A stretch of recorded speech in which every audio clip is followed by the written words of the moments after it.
সূরা আপনার আর রহমানের ভিতরে আল্লাহ বলছেন ওয়াকিমুল ওয়াজনা বিল কিসতি, বান্দা তুমি ওজন এবং ন্যায় ইনসাফ প্রতিষ্ঠা করো।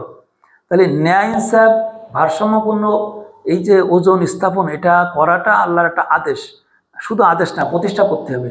নামাজ যেমন সালাত যেমন প্রতিষ্ঠা করার কথা আল্লাহ বলছেন যে নিজে পড়তে হবে সুন্দরভাবে, আবার পরিবার সহ অন্যান্যদেরকে পড়ার জন্য তাগিদ দিতে হবে। এটাই হচ্ছে সালাত প্রতিষ্ঠা করা। ঠিক অনুরূপভাবে নিজে ন্যায় ইনসাফের উপরে থাকতে হবে এবং অন্যদেরকে ন্যায় ইনসাফের উপরে ডাকতে হবে। এটাই হচ্ছে আল্লাহর আদেশ। দুঃখের বিষয় হলো সত্য যে আমরা আল্লাহর আদেশ নামাজের দিকে সবাই অনেকে ডাকতেছি, নামাজের দিকে ডাকার লোকের অভাব নেই, বহু লোকই ডাকতেছে, কিন্তু ন্যায় ইনসাফের পথে মানুষকে ডাকতেছে না। ন্যায় ইনসাফের ভিতরে ডাকাটাও নামাজের মতো আর একটা ফরজ। নামাজকে যেমন আল্লাহ বলছে আকিমুস সালাত, এখানে বলছে আকিমুল ওয়াজনা, এটাও ফরজ। শুধু তাই নয়, পবিত্র কোরআনে বারবার বিভিন্ন জায়গায় বলছে আল্লাহ উইদ্দাত লিল মুত্তাকিন, আমি মুত্তাকিদের জন্য জান্নাত বানাইছি।